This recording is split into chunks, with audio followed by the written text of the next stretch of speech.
Issue یہ ہے کہ جتنی بڑے سکیل کی یہ ترمیم تھی، سوال یہ کیا جا رہا ہے اور جو استدلال میرے بھائی اطہر کاظمی صاحب کا ہے کہ بھائی آپ کوئی کنسلٹیٹو پروسیس تو کریں، آپ اتنا بڑا تبدیلی لا رہے ہیں، صرف جج اپوائنٹ کرنے کا طریقہ نہیں، آپ ایک آئینی عدالت کو کھڑا کر رہے ہیں، ایک سپر سٹرکچر کریٹ کر رہے ہیں، تو آپ کو عدلیہ کی رائے تو لینی چاہیے تھی۔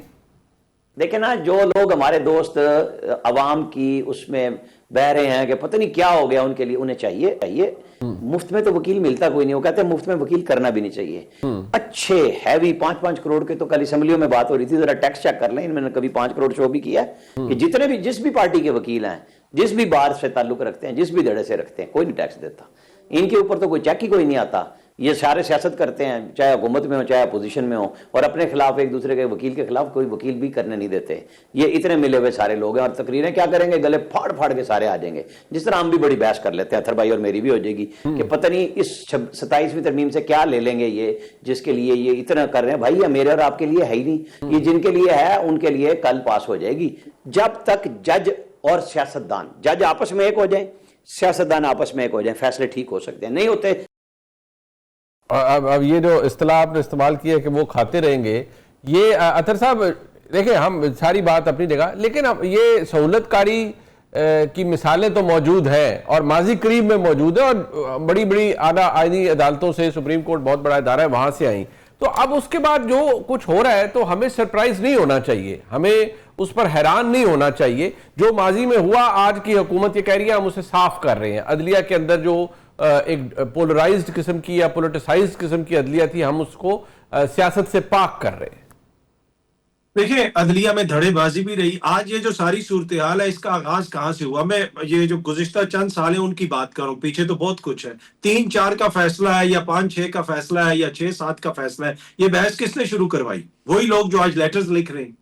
اگر اس وقت وہ فیصلہ دے دیتے، اس لیے کہ اس وقت وہ تھے قاضی صاحب کے دھڑے پہ تھے، تو اس وقت مسئلہ دوسرا تھا۔ اس ساری بحث کے اندر جو اصل چیز ہونی چاہیے کہ جو عام بندہ ہے اس کو کیا فائدہ ہے۔ دیکھیں نا، عام بندہ میرا آپ جیسا، عامر صاحب جیسا، وہ جاتا ہے لوگ جوڈیشری میں، آج بھی وہاں پہ 22-25 لاکھ مقدمات پینڈنگ ہیں۔ کیا آپ سمجھتے ہیں کہ ان ترامیم کے نتیجے میں ادھر عام بندے کو انصاف سستا ملے گا؟ وہاں پہ ساری چیزیں حکومت تو یہ سمجھتی ہے کہ سستا ملے گا۔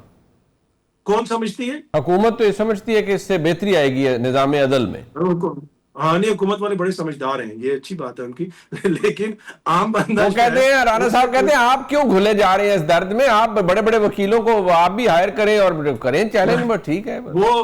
وہ وکیلوں کا شوق خان صاحب نے پورا کیا نا، اتنے بڑے بڑے وکیل اپنی جماعت میں رکھے تھے، سارے بار کونسلز کے بھی ہار گئے اور ساری چیزیں۔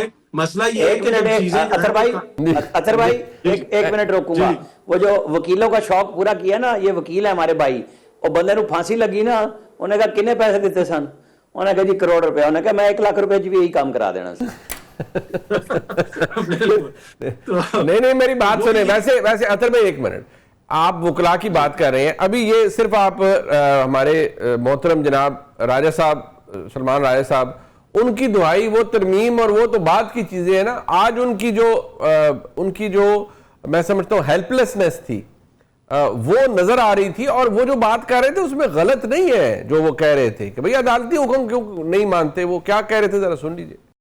ہر ہفتے ہم کورٹ کا آرڈر لے کر آتے ہیں، کون روک رہے تمہیں؟ اور اسلام آباد ہائی کورٹ بھی یہ سن لے، کسی عدالت نے اپنے احکامات کی اتنی بے توقیری نہیں کرائی۔ اسلام آباد ہائی کورٹ شامل ہے توہین عدالت میں۔ ہم نے 20 درخواستیں دی ہیں توہین عدالت، کسی ایک میں بھی واضح حکم نہیں دیا انہوں نے، کسی کو نہیں بلا کے سزا دی۔ پچھلے 7 مہینوں سے یہ ہو رہا ہے، عدالت کا حکم ہوتا ہے یا نہیں مانا جاتا، اور عدالت کچھ نہیں کرتی۔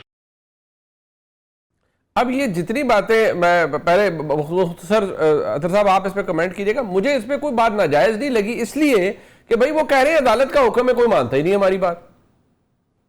دیکھیں، یہی تو میں رو رہا ہوں۔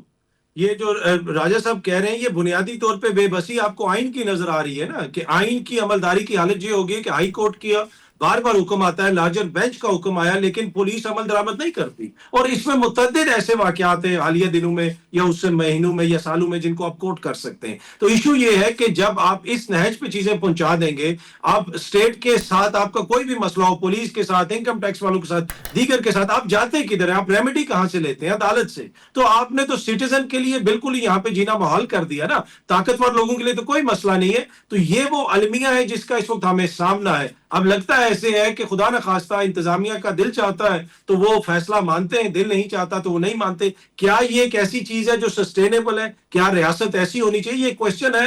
راجہ صاحب کریں یا نہ کریں, ہم سب کو بھی کرنا چاہیے. بٹ یہ رانا صاحب آپ کو بھی ویسے سوال کرنا چاہیے. اور دیکھیں بات سنیں, وہ رانا صاحب نے جو پوری بات کی, انہوں نے کہا اسلام آباد ہائی کورٹ بھی شامل ہے اس میں کہ وہ فیصلہ سنا دیتے ہیں, آرڈر نہیں دیتے, اور اگر مل بھی جائے تو اس کو انفورس نہیں وہ کر پاتے. وہ کہتے ہیں ہم تو ان کی درخواستیں دائر کرتے رہتے ہیں, وہ دائر کرنے سے بیٹھے رہتے ہیں کیونکہ اوریجنل آرڈر نہیں ملتا.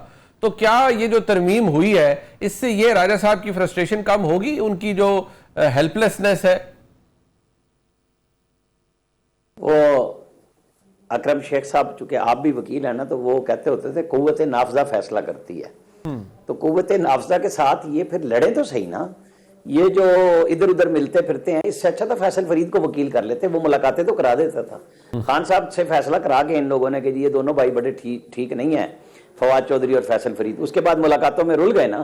تو میں وہی بات آپ کو مثال بھی دے رہا تھا, پھر وکیل اچھا ہی کر لینا. اگر آپ کی پارٹی میں وکیل ٹھیک نہیں ہے تو فیسیں دے کے اچھے وکیل ڈھونڈ لیں, تاکہ یہ جو عدلیہ کی بے بسی نظر آ رہی ہے, یہ سپریم کورٹ کی بے بسی نظر نہیں آئی تھی جب انہوں نے پنجاب میں بلدیاتی ادارے بحال کیے تھے 19 میں, اور وہ ان کا ٹینیور ختم ہو گیا بلدیاتی اداروں کا. عمران خان صاحب جس وزیر اعلیٰ کی کرسی پہ جا کے شوق سے بیٹھا کرتے تھے, چاہے وہ بزدار ہوں یا پرویز الہی ہوں, وہ اس چیئر پہ بیٹھا کرتے تھے ٹیبل کے دوسری طرف, وہ سائیڈ والے صوفے پہ نہیں بیٹھتے تھے. ان کو شوق تھا وہاں کا, تو وہ انہوں نے ہونے دیا تھا.